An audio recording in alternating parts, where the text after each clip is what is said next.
So this video is everything I think you need to know about sunscreen, because summer is soon coming, or has come to a lot of places. It's a few months before it's here, but it is always good to know a lot about sunscreen if you're going on a holiday, to prevent a sunburn or just to prevent wrinkles, because as you know or should know, the sun is the biggest cause for wrinkles. First, when it comes to sunscreen, what kind of sunscreen should you choose? There are basically two different types. There is chemical sunscreen and there is physical sunscreen. The basic difference in these is what they're made of. The physical sunscreen works in a way that physically blocks out the UV rays. It is kind of a lot of small mirrors that you put on your skin, and they reflect the UV rays so they don't penetrate your skin. These physical sunscreen, they can be quite thick, and they can also give a bit of a white cast, but they are really good for sensitive skin because they do not penetrate your skin. They just lie on top of it. And this sunscreen also just works right away. When you put it on, you are ready to go out, and it just protects you. This sunscreen doesn't have to be reapplied unless you are sweating, bathing, or rubbing yourself and it's raining or something like that. It will rub off, but it doesn't stop working. But as most people, you do sweat a bit all the time, so you should reapply it. You don't have to reapply it as often as chemical sunscreen unless you do not swim or anything like that. To see if your sunscreen is a physical sunscreen, they have the ingredients titanium dioxide or zinc oxide. So that's the two ingredients that you should look for if you're looking for a physical sunscreen. And the other type is the chemical sunscreen, which is the most common type. And this is not as greasy as the other type. A lot of them looks better in the skin. It doesn't leave a white cast, but this is not as good for sensitive skin because it penetrates your skin, and a lot of people with sensitive skin, me, I am one of them, do react easily to these kinds of sunscreen. So because it has to be absorbed into your skin, you have to wait for 20 to 30 minutes before it actually works. And because this molecule absorbs the UV rays, it stops working after about it stops working as good as after about 2 hours. So you have to reapply it then, or even before 2 hours has passed if you haven't been swimming, rubbing yourself with a towel, etc, etc. And most sunscreens are a combination of these, and then we call them chemical sunscreens, because physical sunscreens should not have any chemical ingredients, and there's a lot of different ingredients that absorb the UV rays in chemical sunscreen, but some of them are avobenzone and octyocrylene or something. I'm not sure if I'm saying this right, but there's a lot of different UV absorbers in them. So as long as it's not titanium dioxide or zinc oxide, it is not a physical sunscreen.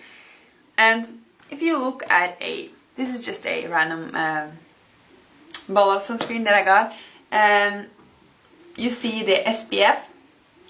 And yeah, this is SPF 50. And what SPF means is how long you can stay in the sun before you get sunburn, compared to how fast you would get a sunburn without sunscreen. So if it is a SPF 50, it means that if you get a sunburn in 1 minute, you will get a sunburn after 50 minutes. Or if you get a sunburn after 2 minutes, you will, without sunscreen, you will not get a sunburn before it has passed 100 minutes.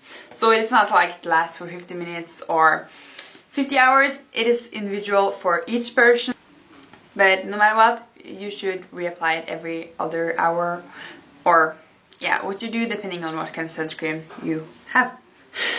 And this SPF, it only says the factor for the UVB. There's two different UV rays that we have to be concerned about down on Earth, and that is UV UVA rays and UVB rays. UVB rays, that this measures, it what makes you tan and also what gives you a sunburn. UVA, it is what gives you wrinkles, and also it is responsible for skin cancer. So because this is just responsible, the SPF that says on the bottle, for UVB, it doesn't even have to have a UVA protection at all. So what you should look for in the U is this mark here, where it says UVA with a ring around. That means that the UVA protection is at least 1/3 of the UVB protection. So I'm not going to use it, but if it was 30, if the UVB protection was 30, the UVA would be 10.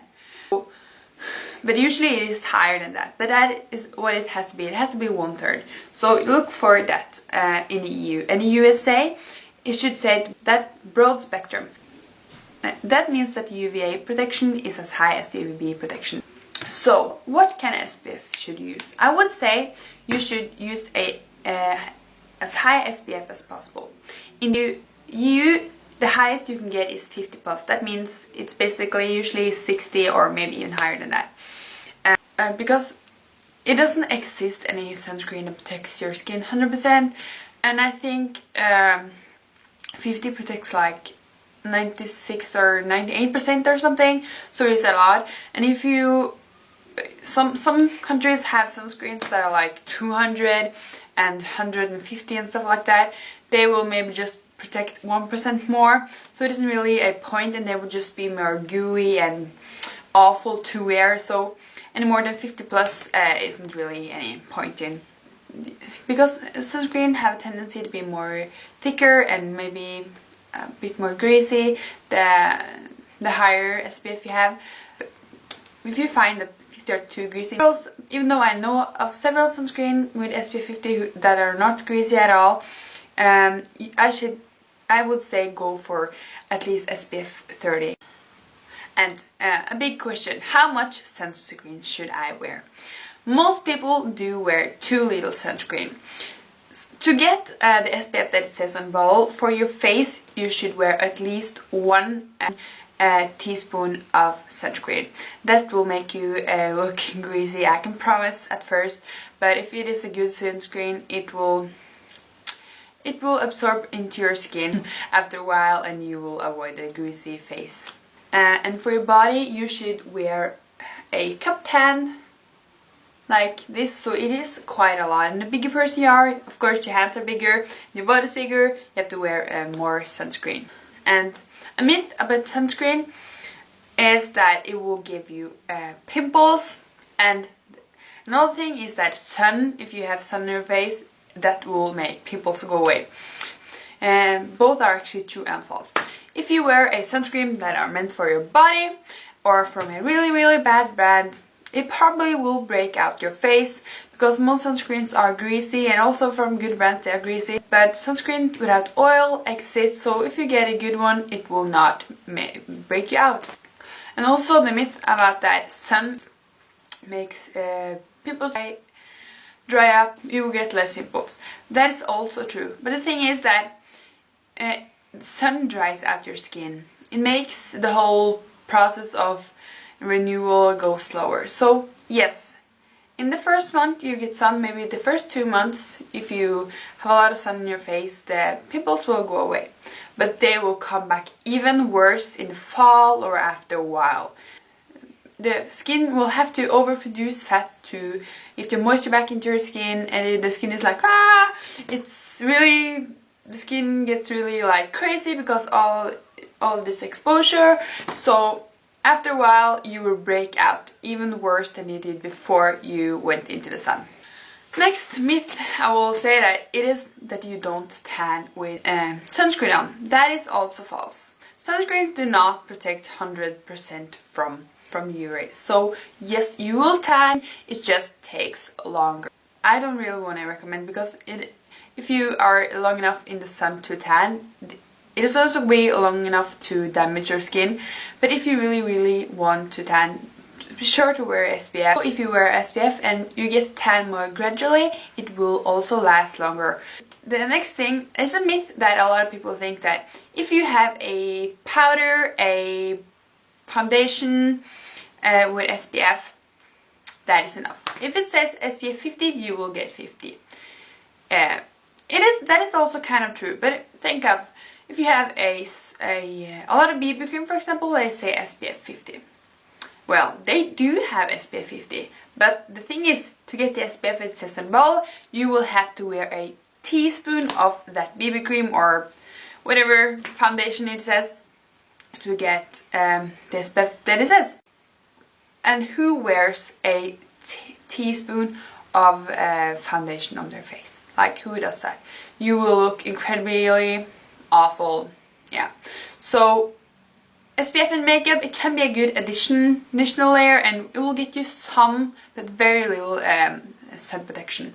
So that is not enough. Wear sunscreen. And also for your lips, you can, of course, you can wear normal sunscreen on your lips. The thing is that you talk, you get some spit on your lips, you maybe touch your lips, you eat, so it will rub off a lot easier. So always have a chopstick or an SPF stick with you to apply more often to your lips. I apply like every 10 minutes or so, but just reapply often because it will wear off much faster than in the rest of your face and your body. A popular new thing, I don't know if a new thing, but it is these sprays, the SPF sprays, and these are good because they're not like sticky on your skin. And yeah, the thing is that with this, it is hard to get enough SPF on. So these sprays, they are good because they aren't as greasy, but you will have to apply several layers to get the same amount of sunscreen on the skin that you would with a cream. So I would actually just recommend go for a cream, because you will have to apply a lot of the spray. So yeah, that was just everything. I know a lot about sunscreen for some reason, so if you are wondering about something or it is something that I haven't mentioned, because I didn't want to make this video too long, even though it probably got a bit longer than I expected it to be, you can just ask me. Yeah, so yeah, hope this was helpful information for somebody, and yeah, thank you for watching my video. Yeah, okay, bye bye.